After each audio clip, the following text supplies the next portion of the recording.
નીકળી જરા એક બે વાત યાદ આવી. એકવાર જરા જય જયકાર કરો એટલે સેવાના ક્રમની સાથે જે જોડાયેલું છે એ યાદ રહી જાય. શ્રી ગોકુલ પ્રાતઃકાલમાં આપણે જ્યારે શ્રી ઠાકોરજીને મંગળા કરાવીએ છીએ, મંગળા કરાવતી વખતે આપણે 3 વખત ઘંટનાદ કરીએ અને 3 વખત તાળી વગાડીએ. ત્યાર પછી શ્રી ઠાકોરજીને મંગળા કરાવીએ. તો 3 વખત જ્યારે આપણે ઘંટનાદ કરીએ છીએ એનું કારણ શું? શ્રી નંદબાવાને ત્યાં લાખોની સંખ્યામાં ગાયો. પ્રાતઃકાલનો સમય હોય, ઠાકોરજીને મંગળા કરાવવાના હોય, સવારના વહેલી જાગી ગયેલી ગાયો, એમાં પણ સાત્વિક રાજસ તામસના ભેદ, એ ગાયોના કંઠમાં સરસ મજાની ઘૂઘરીઓવાળી ઘંટડીઓ બાંધેલી હોય, એ જ્યારે પોતાનું માથું ધૂણાવે, એ માથું ધૂણાવે એનો રણકાર થાય અને એ રણકાર એના માધ્યમ દ્વારા મા યશોદાજી શ્રી ઠાકોરજીને મંગળા એ સિદ્ધ કરાવે છે. કાર્ય તો કરીએ છીએ આપણે, નિત્ય શ્રી ઠાકોરજીની સન્મુખમાં જઈએ છીએ, પણ સેવાનો જે ક્રમ છે એનો ગાઢ સંબંધ શ્રીમદ ભાગવતજીના 10મ સ્કંદની સાથે છે. એટલા જ માટે શ્રીમદ ભાગવતજીનું જ્ઞાન હોવું જરૂરી છે, સાથે સાથે 10મ સ્કંદનું વિશેષ રીતે જ્ઞાન હોવું એ જરૂરી છે. કારણ આપણે ત્યાં બિરાજતા શ્રી ઠાકોરજી, એમાં સેવાનો મૂળ ક્રમ, એમાં પણ વિશિષ્ટતા 11 વર્ષ અને 52 દિવસ જેટલો સમય શ્રી ઠાકોરજી બ્રજમંડલમાં બિરાજમાન રહ્યા, એ વિશેષ રીતે એનો ક્રમ લેવામાં આવે છે. બાલભાવની સાથે કિશોર ભાવ પણ છે, પણ મુખ્ય ક્રમમાં અનુસંધાન શ્રીમદ ભાગવતજીનો 10મ સ્કંદ એનું આપણને મળશે. ગોમય, ગૌમૂત્ર અને ગોરજ હિન્દુ સંસ્કૃતિ, સનાતન સંસ્કૃતિ, એની ધરોહર અગર કોઈક હોય તો ગૌમાતા. અને આપણે પણ શ્રી ઠાકોરજીનું ચિત્રજી, ગૌમાતા વગરનું વ્રજમાં શ્રી ઠાકોરજીનું ચિત્રજી, એની કલ્પના આપણે કરી ન શકીએ. શ્રી ઠાકોરજીનો પ્રાદુર્ભાવ કૃષ્ણાવતારમાં થયો એની પહેલાં વેદ, ઉપનિષદ, શ્રીમદ ભગવદ્ ગીતા, શ્રીમદ ભાગવત, અન્ય પુરાણો, સંહિતાઓ, આ બધા દિવ્ય ગ્રંથો ઉપરાંત સંપ્રદાયની દૃષ્ટિકોણથી પણ વિચાર કરીએ તો શ્રી આચાર્ય ચરણ, શ્રી ગોપીનાથજી પ્રભુચરણ, શ્રી ગુસાઈજી પ્રભુચરણ, શ્રી હરિરાયજી મહાપ્રભુજી, આ બધા આચાર્યોએ વૈદિક ક્રમમાં અને પુષ્ટિ માર્ગમાં ગાયોનું મહાત્મ્ય શું છે એ સમજાવેલું છે. ઘણા બધા સૂત્રો મળે છે. કેટલાક સૂત્રોના આપને અહીંયા દર્શન થાય છે શાસ્ત્રીય પ્રમાણના. ઋગ્વેદ એવું કહે છે, ગૌ મેં માતા, ગાય મારી માતા છે. માતા કઈ રીતે? તો આપણને ઘણું બધું આપે છે. વેદનું જ વચન મહાભારત બીજી ભાષામાં સમજાવે છે, માતરસ સર્વભૂતાનામ. કેવળ મનુષ્યોની નહીં, પણ પ્રાણી માત્રની, જીવ માત્રની માતા અગર કોઈક હોય તો એ ગૌ માતા છે. એ જ વાતને વિષ્ણુ ધર્મોત્તર જ્યારે સમજાવે ત્યારે ગાવો વિશ્વસ્ય માતરાહ એ શબ્દો કહે છે. અને વેદ પુરાણ ઉપનિષદના કોટની સાથે સાથે બીજું પણ એક વાક્ય મળે છે, ગાવહા સ્વર્ગસ્ય સોપાનમ. સ્વર્ગની સીડી અગર કોઈક હોય તો એ ગૌ માતા છે. ગાય અમૃતનું બિંદુ, એના દ્વારા અમૃતત્વની પ્રાપ્તિ થાય છે. ગાયમાંથી પ્રાપ્ત થતા દૂધ, દહીં, માખણ, ગોમય, ગૌમૂત્ર, ગોબર, આ બધાનો અગર આપણે વિચાર કરીએ તો એમાં ભારોભાર સાત્વિકતા રહેલી છે. ઠાકોરજીને આપણે ઉત્સવ હોય, જયંતિ હોય ત્યારે પંચામૃત સ્નાન કરાવીએ છીએ. આ પંચામૃત સ્નાનમાં 5 તત્વ આપણે લઈએ છીએ. યાદ છે કયા 5? ખ્યાલ છે ને? હવે આ જે 5 તત્વ આપણે લઈએ છીએ, અલગ અલગ પ્રકારના અમૃત છે. એ અમૃતનું સંયોજન કરી અને 5 અમૃત ભેગા કરી આપણે શ્રી ઠાકોરજીને પંચામૃત સ્નાન કરાવીએ. સ્નાન કરાવવાનું હોય ત્યારે 5 તત્વ એને અલગ અલગ પાત્રમાં પધરાવીએ.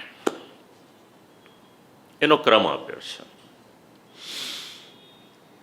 ઘંટા નાદ થાય અને સાથે સાથે શ્રી ઠાકોરજીને એક એક અમૃત લઈ આપણે સ્નાન કરાવીએ.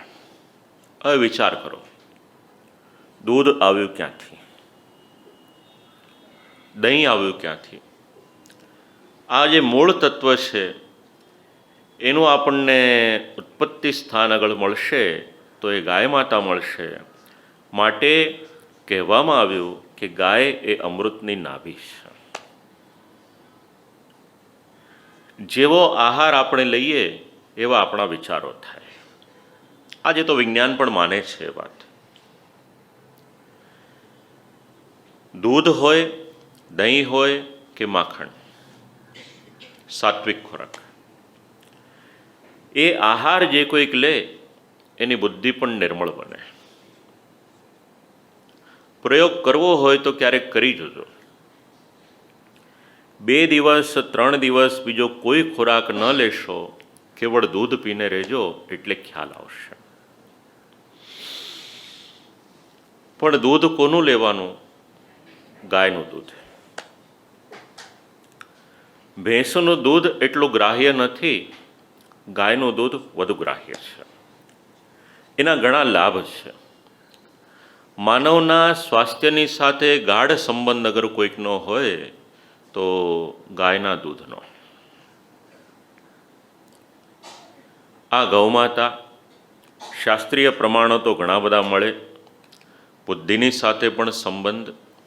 સાથે સાથે ધર્મશાસ્ત્ર એવું પણ કહે છે કે ગાયના અંગમાં 33 કોટી દેવોનો નિવાસ છે. દેવો કેટલા આપણે ત્યાં? કેટલા દેવો આપણે ત્યાં? 33 કરોડ. 2 મત છે. કરોડને સંખ્યાની દ્રષ્ટિએ લઈએ તો પણ વાંધો નથી, અને કરોડને કોટી એટલે કક્ષાની દ્રષ્ટિએ લઈએ તો પણ વાંધો નથી. જો કક્ષાની દ્રષ્ટિએ લઈએ આપણે તો ધર્મશાસ્ત્ર સમજણ આપે છે. 12 આદિત્ય, 8 વસુ, 11 રુદ્ર, ઇન્દ્ર, યમ, આ બધાની ગણતરી કરતાં 33 પ્રકારના દેવોની ગણતરી મળે. અને જો 33 કરોડ દેવો લઈએ તો આપણી કરતાં વધારે ભાગ્યશાળી બીજું કોઈ નથી. કઈ રીતે?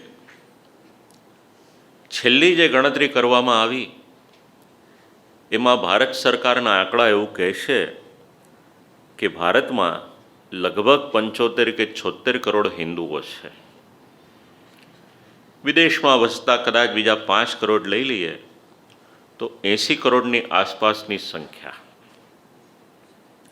મેથેમેટિકલી જરાક વિચાર કરીએ 80 કરોડ હિન્દુઓને માટે જો 33 કરોડ દેવતા હોય તો લગભગ દરેક 3 વ્યક્તિને માટે એક કસ્ટમાઇઝ દેવ મળે કે ના મળે? હવે જો આપણે પૃથ્વી ઉપર આપણે 800 કરોડ લોકો રહી શકતા હોઈએ તો બ્રહ્માંડ તો ખૂબ જ વિશાળ છે, એમાં 33 કરોડ કરતાં પણ વધારે દેવોની સંખ્યા હોય તો આશ્ચર્ય નથી.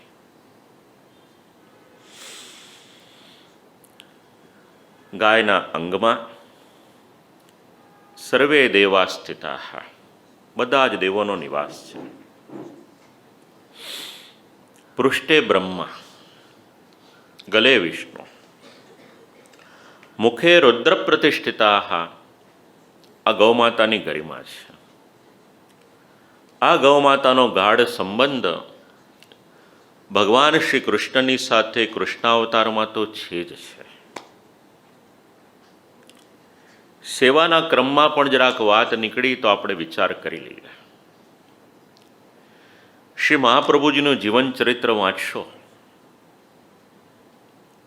તો જ્યારે શ્રી ઠાકોરજીની સેવાનો ક્રમ શરૂ થાય છે, આજે સાંજે નહીતર આવતીકાલે પ્રસંગ આવશે, ત્યારે શ્રીનાથજી બાબા શ્રી મહાપ્રભુજીને આજ્ઞા કરે છે કે મારે માટે ગાય લઈ આવો. અને એ ગાય લાવવાને માટે શ્રી આચાર્ય ચરણ પોતાના શ્રીહસ્તમાં ધારણ કરેલી એક મુદ્રિકા, એક વીંટી હોય છે, એ કાઢીને સદુ પાંડેને આપે છે કે આને વેચો અને ગાય લઈ આવો. બધા વ્રજવાસીઓએ કહ્યું કે અમારી પાસે ઘણી ગાયો છે, ઠાકોરજીની આજ્ઞા થઈ છે તો જેટલી ગાય જોઈતી હોય એટલી આપીએ. શ્રી આચાર્ય ચરણે આજ્ઞા કરી કે જો આજ્ઞા મને થઈ છે તો પછી મારી પાસે જે સંપત્તિ હોય એમાંથી ગાય લાવો. જેટલા પણ આચાર્યો થયા, આદ્ય ગુરુ શ્રી શંકરાચાર્યજી હોય, શ્રી રામાનુજાચાર્યજી હોય, શ્રી નિંબાર્કાચાર્યજી હોય, શ્રી મધ્વાચાર્યજી હોય કે શ્રી વલ્લભાચાર્યજી હોય, કોઈ પણ આચાર્યને માટે એવો ઉલ્લેખ નથી મળતો કે વૈભવશાળી ઘર બનાવી એમાં નિવાસ કર્યો અને વિશ્વનું કલ્યાણ કર્યું. ત્યાગનું મૂર્તિમંત સ્વરૂપ આ બધા આચાર્યો હતા. ભગવદ આજ્ઞા થઈ, ઠાકોરજીને માટે 2 ગાયો મંગાવી. પછી તો જેટલા વ્રજવાસીઓ હતા પોતપોતાની પાસે જેટલી ગાયો હતી એમાંથી પણ ગાયો આપી અને આખી જ એક ગૌશાળા એ સમયે નિર્માણ પામી. આપણે ત્યાંનો સેવાનો ક્રમ અથવા તો નંદાલયમાં આપણે દર્શન કરવાને માટે જઈએ, રાજભોગના સમાના દર્શન થાય ત્યારે શ્રી ઠાકોરજીની સન્મુખમાં ચાંદીની અથવા લાકડાની ગાયો પધરાવેલી હોય છે. શ્રી ઠાકોરજી ગાયોની વચ્ચે બિરાજમાન થયેલા છે એ ભાવથી આપણે ત્યાં રાજભોગના સમામાં આ રીતે ગાયો પધરાવવામાં આવે છે. આવો તો ઘણો બધો વિસ્તાર શ્રીમદ ભાગવતજીમાં અનુસંધાનમાં લઈ શકાય.